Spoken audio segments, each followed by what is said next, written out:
తాకట్లో ఉన్న బంగారాన్ని విడిపించి ఆ రోజున మార్కెట్ ధర కట్టి మిగిలిన డబ్బును మీకు అందిస్తుంది కొమ్మూరి గోల్డ్. ఇన్ని సంవత్సరాల నుంచి ఇండస్ట్రీలో ఉన్నారు. మీ ట్రావెలింగ్‌లో మీరు చేయాల్సిన 100% ఫుల్‌ఫిల్ చేశారు. అప్‌డేట్ అవుతున్నారు, పోతూ ఉన్నారు. ఇంత అప్‌డేట్ అవుతున్నారు గదా! నేను ఓపెన్‌గా అడుగుతున్నాను. ఇప్పుడు వస్తున్న యంగ్ డైరెక్టర్స్‌లో అద్భుతాలు చేసేవాళ్ళు కొంతమందున్నారు. బట్ చాలామందికి ఆల్ ఆఫ్ సడెన్‌గా ఛాన్స్ వస్తుంది. ఫిల్మ్ మేకింగ్ మీద పట్టు దొరకట్లేదు. సగం సినిమా అయిపోయిన తర్వాత సినిమా ఆగిపోతుంది. అంటే రోజు ప్రెస్ మీట్‌లకెళ్తా చూస్తున్నాను. నాకు తెలిసి మీరు చూసుంటారు. ఇలా ఛాన్స్ వచ్చేసిందని చెప్పి స్కిల్ లేకుండా సినిమా స్టార్ట్ చేసే డైరెక్టర్లు ఉన్నారు. సో, ఈ ఫిల్టర్ ఎలా జరగాలి? గుడ్, బ్యాడ్ ఈ ఫిల్టర్ ఎలా జరగాలంటారు? అంతకుముందు మీరు చెప్పినట్టు మీరు 15 ఏళ్ళు, 10 ఏళ్ళు చేసేవాళ్ళు ఇంక ఫిల్టర్ అదే. ఆ ప్రాసెస్సే ఫిల్టర్. బట్ ఇప్పుడు ఆ ఫిల్టర్ లేకుండా పోయింది. అంటే ఏం లేదు. ఆహ్, డబ్బుంటే ఎవరైనా సినిమా తీసేయొచ్చు. హ్మ్. నేనే డైరెక్టర్, నేనే మ్యూజిక్ డైరెక్టర్, నా టేస్ట్ ప్రకారం నేనే ఎడిటర్ అనే పేర్లు వేసేసుకుని చేసేసే అవకాశం ఉంది ఇక్కడ. హ్మ్. డబ్బే ఉండాలి. డబ్బన్నా ఉండాలి, లేకపోతే డబ్బున్నవాడు ఇతని మాటలకు పడిపోయన్నా ఉండాలి. హ్మ్.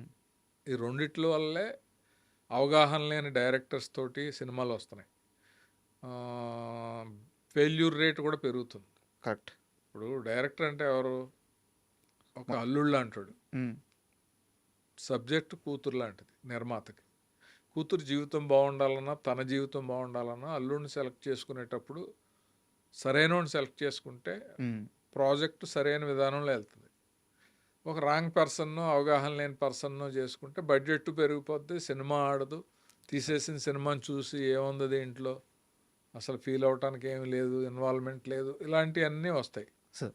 సో అందువల్ల ఏంటంటే ప్రొడ్యూసర్సు అంటే చాలామంది స్మార్ట్గా బిహేవ్ చేస్తున్నారు. కొత్త ప్రొడ్యూసర్సు మాటల్లో పడిపోతున్నారు. ఒకటి మా వాక్చాతుర్యానికి పడుతున్నారు, రెండు వాళ్ళు చీటింగ్కి పడుతున్నారు. హ్మ్. ఏమండి 50 లక్షల్లో సినిమా తీసేస్తాను మీకు, నిర్మాత ప్రెస్ మీట్లు పేర్లు అన్నీ వచ్చేస్తాయంటే అతను ఏ రియల్ ఎస్టేట్లోనూ ఒక 5 కోట్లు 10 కోట్లు సంపాదిస్తే 50 లక్షలే కదా అని దిగుతాడు. హ్మ్. అది షెడ్యూల్ అయ్యే మధ్యలోనే అయిపోద్ది. అతను అప్పటికి ఊరంతా ప్రెస్ మీట్లు పెట్టి నేను నిర్మాతనే సినిమా తీస్తున్నానని అడావుడిగా చెప్పుకుని ఉంటాడు. మళ్ళీ పరువు తక్కువ అని చెప్పి ఇంకొక 50 లక్షలు, ఇంకొక 50, అలాగే 7-8 కోట్లు అయిన సందర్భాలు కూడా ఉన్నాయి. అయిపోయింది జీవితం. అయిపోయింది. డైరెక్టర్కి ఆ ప్రాసెస్లో మెయింటెనెన్స్ అంతా బాగుద్ది, ప్రొడ్యూసర్కి మొత్తం బాగుద్ది. మెయింటెనెన్స్ కూడా లేకుండా పోద్ది. అంతే కదా. అయితే నాకు తెలిసిన రియల్ టైమ్ ఎక్స్పీరియన్స్ చెప్తాను. మీ దగ్గరికి సూట్ కేసులో డబ్బు పెట్టుకొని ఒక వ్యక్తి వస్తే, కోటీశ్వరుడు, సార్ మనం సినిమా చేద్దాం సార్, నేనే హీరోని, మీరు డైరెక్షన్ చేయాలి అని వస్తే, ఆ రోజు మీరు సినిమా తీసేస్తే, ఈ లెక్కలేమి వేసుకోకుండా మీరు సినిమా కానీ తీసేస్తే మీకు ఒక 40-50 లక్షలు ఎంతో మీ రెమ్యునరేషన్ మీకు వచ్చేస్తుంది. Sir not a small amount sir, 40-50 లక్షలు అంటే. ఈ ప్రాజెక్ట్ కరెక్ట్ కాదు, ఇతను నష్టపోతాడు అని చెప్పి మీరు అతనికి అర్థమయ్యేలాగా చెప్పి మీరు అతన్ని వెనక్కి పంపించారు. అవును, ఇది జరిగింది, వాస్తవం. గుర్తుందా ఇది మీకు? ఇది అంటే కుర్రాడు యంగ్స్టర్ మా ఇంటికి వచ్చాడు. మామూలుగా సూట్ కేసుని పట్టుకుని వచ్చాడు. ఎవరో ఏదో మెడికల్ రిప్రజెంటేటివ్లా అని అనుకుంటే, ఎవరు బాబు నువ్వు అంటే, సినిమా తీయటానికి వచ్చానండి. రా కూర్చో అని చెప్పి, ఏంటి చెప్పు అని అంటే, ఎలాగా అంటే సినిమా అంటే ఆషామాషి కాదు, మంచి స్టోరీ ఉండాలి, ఆ స్టోరీకి తగ్గట్టు హీరో ఉండాలి. లేదండి నేనే హీరోనండి, నేనే హీరోని, ఇదిగో 10 లక్షలు తెచ్చాను మీకు ఇస్తున్నాను అడ్వాన్స్, మీరు సినిమా చేసి పెట్టాలి నాకు, మీ గురించి బాగా విన్నాను నేను అన్నాడు. అంటే నేను నీ సినిమా తీయటం అనేది నీకు ప్రాఫిట్ రావాలి కదా, నువ్వు పెట్టిన డబ్బులు వెనక్కి రావాలి కదా, నీకు పేరు రావాలి కదా, నువ్వు హీరోగా అయితే అన్నీ రావు. ఓ మంచి హీరోని పెట్టి, నీకు మంచి క్యారెక్టర్ని పెట్టి మనం కట్ చేసి సినిమా చేద్దాం. తొందరపడి మొదలెట్టేయటం అనేది నా వల్ల అవ్వదు.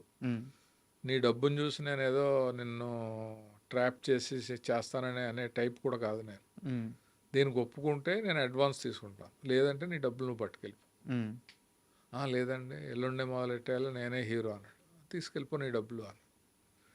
ఇతను అంత అనుకున్నాడు, కానీ అంత ఈజీగా ఎవరు దొరుకుతారు అని అంటే ఒకడు దొరికాడు. నేను ఆ రోజు సురేష్ ప్రొడక్షన్స్కి ఏదో పని ఉంటే పరిగెట్టుకుంటూ వచ్చాడు. సార్ మొదలెట్టేసామండి, ఇక్కడే షూటింగ్ జరుగుతుంది. వెరీ గుడ్ అని. అది డిజాస్టర్ అయింది. తర్వాత వచ్చి ఆ రోజు మీరు చెప్తే వినలేదని బాధపడ్డాడు ఆ హీరో. ఇవన్నీ జరిగినాయి. మనం డబ్బులు వస్తున్నాయి కదా అని చెప్పి చీటింగ్ చేయలేం కదా. సార్ అతను చేయటం కాదు, నన్ను నేను చేసుకోలేను ఫస్ట్. ఆ ప్రాసెస్లో అతనికి మంచి జరిగిందా ఏం జరిగిందా అనేది అతను ఎందుకంటే అనుకున్నాడంటే వాళ్ళు ఆగరు కదా. సార్ బట్ వాళ్ళు ఆగుతారు లేదా అనేది మనకు అనవసరం. చెప్పాల్సిన బాధ్యత మనకు ఉంది జెన్యూన్గా అని నేను అప్పుడు అలా చెప్పా. అండ్ డబ్బు ప్రస్తావన వచ్చింది కాబట్టి ఒక ప్రశ్న అడుగుతాను, మీకు ఇష్టమైతే సమాధానం చెప్పండి, లేదా స్కిప్ చేసేద్దాము. నేను తెలుసుకున్నది, కాశీ విశ్వనాథ్ చేసింది 2 సినిమాలు డైరెక్టర్గా. యాక్టర్గా చాలా సినిమాలు చేశారు, 250 పైగా సినిమాలు ఏవో చేశారు. కానీ 250 సినిమాల్లో రెమ్యునరేషన్ తీసుకుంది, పూర్తి రెమ్యునరేషన్ తీసుకుంది చాలా తక్కువ. చాలామందికి ఫ్రీగా కూడా చేస్తున్నారు మీరు. ఎందుకంటే వాళ్ళంతా మీ కో డైరెక్టర్లు, మీ అసోసియేట్ అసిస్టెంట్లు ఇప్పుడు డైరెక్టర్ అయ్యారు కాబట్టి వాళ్ళ కోసం కూడా చేసిన రోజులు ఉన్నాయి. అవును. చాలామంది దగ్గర రెమ్యునరేషన్ కూడా తీసుకోలేదు. కానీ కాశీ విశ్వనాథ్ కోటీశ్వరుడే. ఫైనాన్షియల్గా డిసిప్లిన్ చాలా ఎక్కువ. హైదరాబాదులో చాలా స్థలాలు కొన్నాడు. అట్ ప్రజెంట్ కూడా కాశీ రియల్ ఎస్టేట్ బిజినెస్లో షేర్లు ఉన్నాయి, తెలిసింది. నిజమా అవుతాం సార్? రియల్ ఎస్టేట్ బిజినెస్ చేయటం అనేది అబద్ధం. రియల్ ఎస్టేట్లో షేర్లు ఉన్నది కూడా అబద్ధమే. బట్ ఫైనాన్షియల్ ప్లానింగ్ అనేది ఉంది. నేను ఆ రోజుల్లో నా వైఫ్ సైడ్ కానీ మా ఫాదర్ సైడ్ కానీ ఇక్కడ సంపాదించినవి కాదు, తక్కువ టైంలో కొన్ని ప్లేసెస్ తీసుకోవటం, అవి బాగా పెరగటం. ఆ టైంలో చాలా 100 రూపాయలు పెట్టుంటే ఇప్పుడు 1,00,000 రూపాయలు అయిపోవటం అన్న టైప్లో అప్పుడు ఇన్వెస్ట్ చేసాం. అది కూడా ఒక రకంగా కెరీర్లో బ్యాడ్ టైంలో నా గుడ్ టైం లాగా. నా సెకండ్ ఫిల్మ్ డైరెక్షన్ అయిపోయిన తర్వాత థర్డ్ ఫిల్మ్ చేయటానికి వచ్చే గ్యాప్లో చేసిన ఇన్వెస్ట్మెంట్స్ అన్నీ కూడా అది గోల్డెన్ టైం అనమాట ఇన్వెస్ట్మెంట్స్కి. ఆ గోల్డెన్ టైం అనేది నాకు వర్కౌట్ అయింది. దట్టు నా మెంటాలిటీ కూడా బేసిక్గా అలవాట్లు లేవు నాకున్న అలవాట్లలో అది వీక్నెస్సా లేకపోతే అలవాటా అని చెప్తే చారిటీస్ చాలా బాగా చేస్తాను నేను. కరెక్ట్ సార్, విన్నాను. నేను చాలామందికి కనపడినే 90% ఉంటాయి, కనిపించే ఒక 10% ఉంటాయి. ఎందుకు అని అంటే చాలా ట్రబుల్స్లో ఉన్న వాళ్ళని, కష్టాల్లో ఉన్న వాళ్ళని, కింద నుంచి పైకి వచ్చి ఒక పూట భోజనం కూడా లేని వాళ్ళని చూసే ప్రాసెస్లో ఎదిగాను నేను. అసిస్టెంట్ డైరెక్టర్ స్థాయి నుంచి ఒక డైరెక్టర్ స్థాయికి, ఒక డైరెక్టర్స్ అసోసియేషన్ ప్రెసిడెంట్ స్థాయికి ఎదిగాను. అసోసియేషన్లో 2,000 మంది మెంబర్లు ఉంటే వాళ్ళలో 100 మందికే పని ఉంటుంది. మిగతా 1,900 మంది ఎలా సర్వైవ్ అవుతారు ఏంటి అనేటప్పుడు వాళ్ళ కష్టాలు, వాళ్ళ బాధలన్నీ తెలిసి మొత్తం మన ఫ్యామిలీ ఎఫెక్ట్ అయ్యేలాగా లేకపోతే మనం కింద పడిపోయేలా కాదు, కానీ మన జేబులో ₹1 ఉందంటే ఈజీగా ఒక పావలాయో 30 పైసలో ఎదటోడికి సాయం చేస్తే మనమేం పడిపోం కదా అనే ఒక ధోరణితోటి నేను చాలా అవన్నీ చేస్తాను. చాలా మంది అసిస్టెంట్ డైరెక్టర్లకి హెల్ప్ చేస్తాడు కాశీ అని చెప్పి ఆ చెప్పారు. ప్రాసెస్లోనే ఇందాక మీరు అన్నదానికి కొన్ని సినిమాలకి డబ్బులు తీసుకోకుండా చేసిన సినిమాలు ఉన్నాయి, కొన్ని ఎగ్గొట్టినవి ఉన్నాయి. ఆ డబ్బుల సైడ్ మనం అంత ప్రెజర్ చేసి, అంటే దేవుడు మనకేదో డైరెక్షన్ చేద్దామని వస్తే యాక్టింగ్ అవకాశం ఇచ్చాడు, యాక్టర్ అయ్యాము. అసలు ప్రయత్నం చేయకుండానే 250 సినిమాలు అనేది చిన్న విషయం కాదు. ఒక 15 ఏళ్ల కెరీర్లో మనం మన డిపార్ట్మెంట్లో ఉన్న వాళ్ళకి హెల్ప్ చేసే అవకాశంగా కూడా అనుకుని ఏ డైరెక్టర్ అయినా సరే వచ్చి, సార్ ఇది నా ఫస్ట్ ఛాన్స్, మీరు నాకు చేసి పెట్టాలి అని అన్నప్పుడు తగ్గించినవి ఉన్నాయి, అసలు లేకుండా చేసినవి ఉన్నాయి. ఇంకోటి కూడా చెప్పారు సార్, షూటింగ్ అంతా అయిపోయిన తర్వాత డబ్బింగ్కి వెళ్ళే ముందు కూడా ముందు సినిమా రిలీజ్ అయ్యి నీకేమన్నా మిగిలితే ఇవ్వు లేకుంటే లేదని చెప్పి అది కూడా జరిగినాయి. అది మామూలుగా అది చిన్న కో డైరెక్టర్గా ఉండగానే జరిగింది నాకు.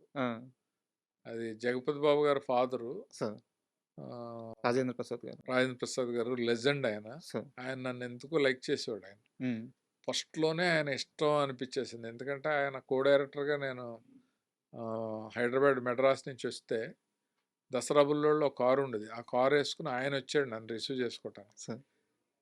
ఆ దసరా బుల్లో రిలీజ్ అయినప్పుడు బచ్చా మనం చిన్న కుర్రాడిని చాలా హ్యాపీ ఫీల్ అయిపోయాను నేను. ఆయన నా కోసం ఇలా వచ్చాడు. అలాంటి ఆయనకి ఆ సినిమా చివరికొచ్చేటప్పటికి కొంచెం ఒక 15,00,000 డెఫిషియేట్ లాగా ఏదో డిస్కషన్స్‌లో వినబడింది. వినబడితే ఓ రోజెళ్ళి, "సార్ నాకు ఇంకా 40,000, 50,000 రావాలి. హ్మ్. ఆహ్, శరత్ గారికి ఎంతో ఉంది. ఇలా ఎడిటర్స్‌కి ఉంది. కెమెరామెన్‌కి ఉంది. ఆళ్ళందరితో మాట్లాడతాను. హ్మ్. మీరు అసలు ఏ పైసా కూడా ఇవ్వక్కర్లేదు. మనం సినిమా రిలీజ్ చేసేద్దాం సార్" అన్నాను. అబ్బా! అనంటే ఆయన ఇలా చూసి ఇలా తట్టి, "పిచ్చోడా! 'వివి రాజేంద్ర ప్రసాద్' గురించి నీకు తెలీదు" అని నవ్వు నవ్వాడు. కట్ చేస్తే మర్నాడు టేబుల్ మీద డబ్బులు అలాగా 20,00,000 ఎంతో ఉన్నాయి. మా అందరికి కూడా టక టక టక టక అందరికి ఇచ్చి అప్పు చేసే సార్. ఆ సినిమా కంప్లీట్ అయింది, రిలీజ్ అయింది. అదెళ్ళి జగపతి బాబు తోటి చెప్పాడంట. "అరే! కాశీ ఇలాగా కొడుకులాగా ఆలోచించాడురా" అని. హ్మ్. ఆ షూటింగ్‌లో, "ఏంటి కాశీ నాన్నే బుట్టలో పడేసావు. నాతోటి ఇలా అన్నాడు" హ్మ్. అని అంటే, "ఏం లేదు బాబు. ఏ ప్రొడ్యూసర్ అయినా అలాగే అంటాం" హ్మ్. అని అన్నా నేను. అప్పుడు అలా జరిగింది.